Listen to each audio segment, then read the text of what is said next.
That is sap grain, and I will need it because today I found this beautiful photo of a gorgeous forest with warm sunlight shining through.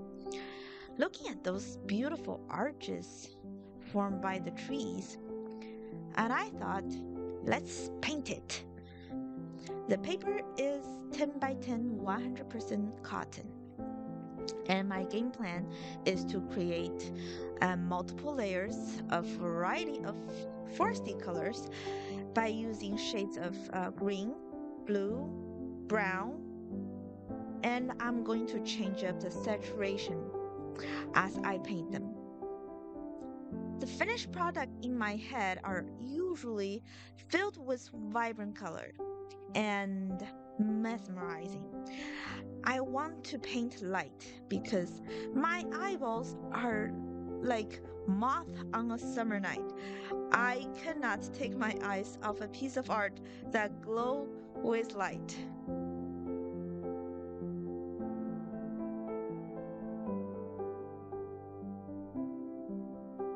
First thing first, we're starting our wet on wet layers. The paper is wet. We first lay down the sunlight. Center of the sunlight should feel bright, thus paper white, and the surrounding area should feel warm.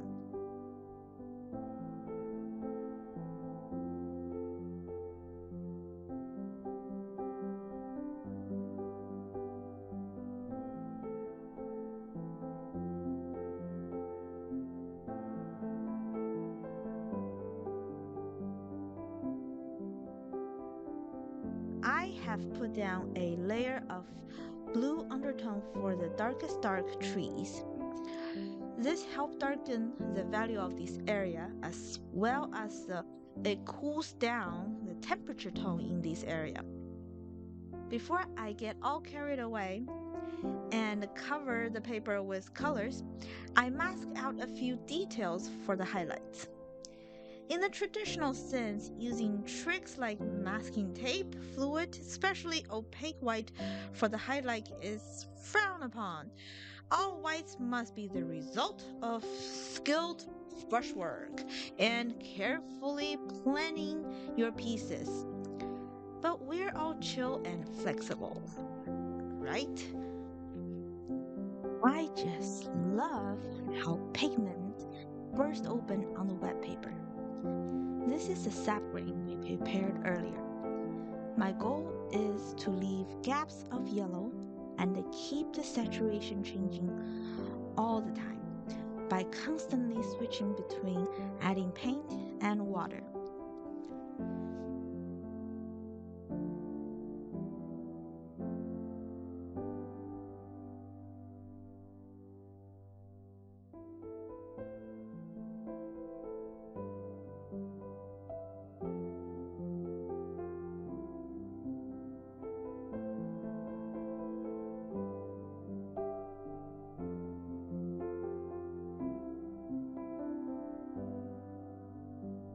And now add variety with earthy tone of sienna and the coolness of hooker green. Still constantly varying the color shade. I'm always changing the ratio of water and pigment on my brush.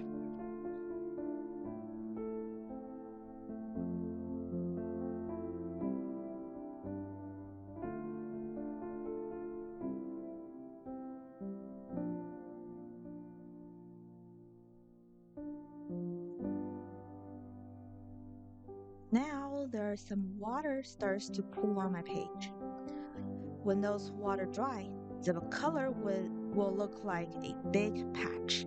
I don't want that. I am adding some salt to the water pool to add texture as they dry.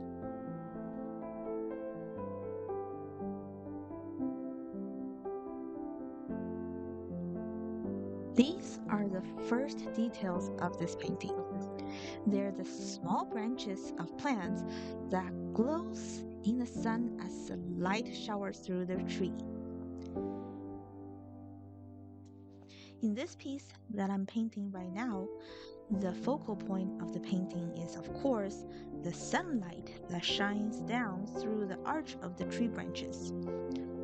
It helps to guide people's vision and to keep them over the focal point slightly longer by include more details over and surround the focal, while gradually loosen up the brushwork as we paint away from the focal point.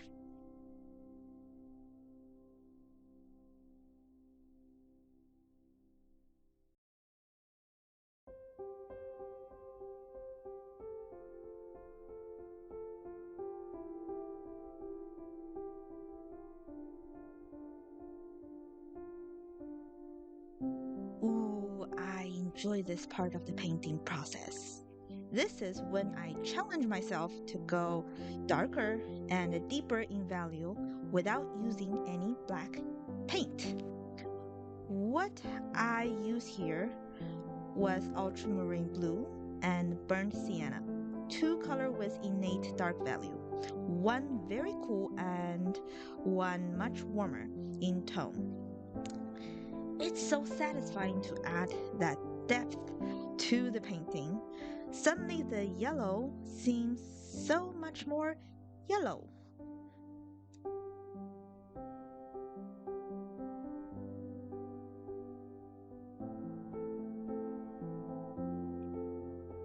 As a reminder, if you are enjoying this video right now, please hit or smack or click the like button. This will help other people to find and enjoy my videos. Thank you.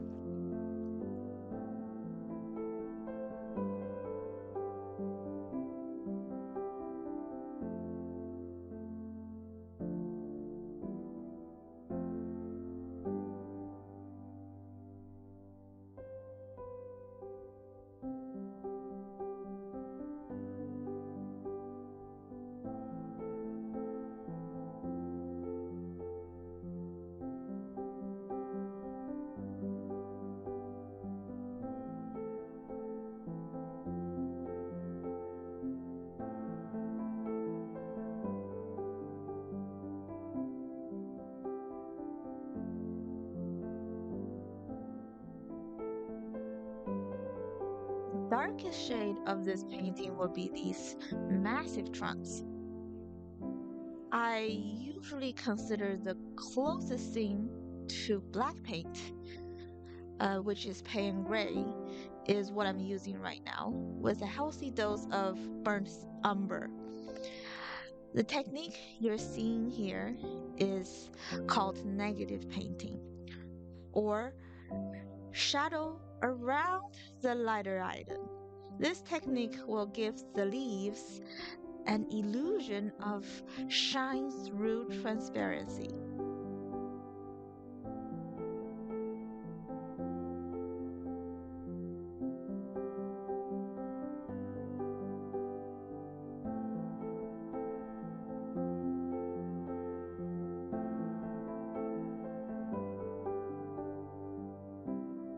Painting branches that connect the leaves. The branches must be showing through the leaves intermittently. The joints of the branch where it split into many different branches, smaller branches, are usually denser and thicker, where the straight portion of the branch are often thinner.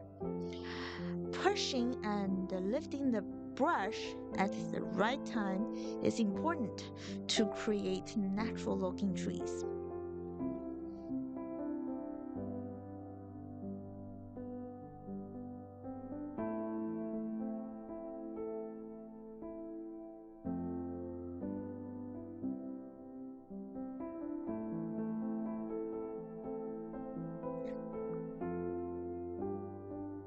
Here you're seeing me lifting the masking tape of the leaves on the ground.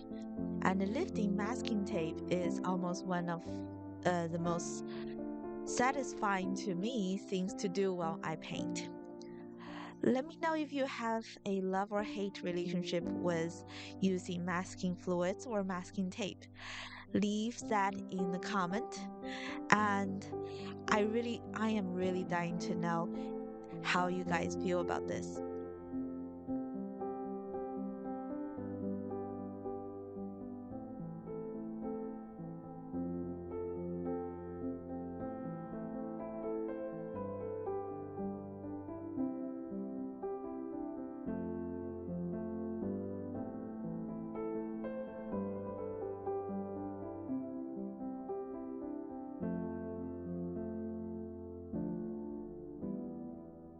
Complementary color is another technique to emphasize focal point.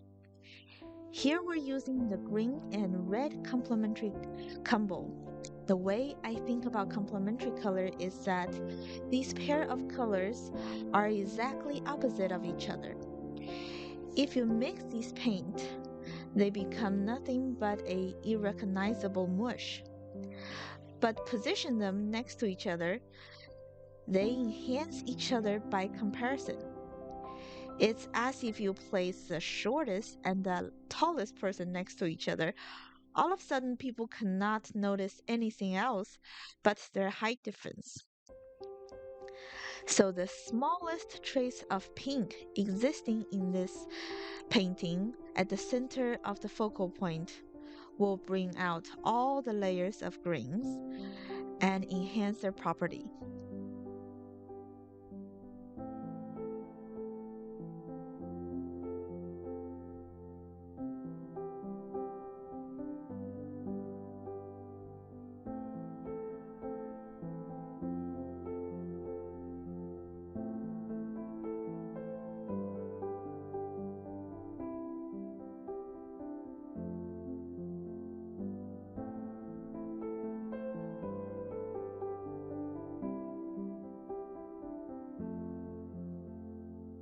I paint often and update with videos like this on a regular basis. Make sure you subscribe to my channel and hit the bell button to get notified each time when I upload a new video.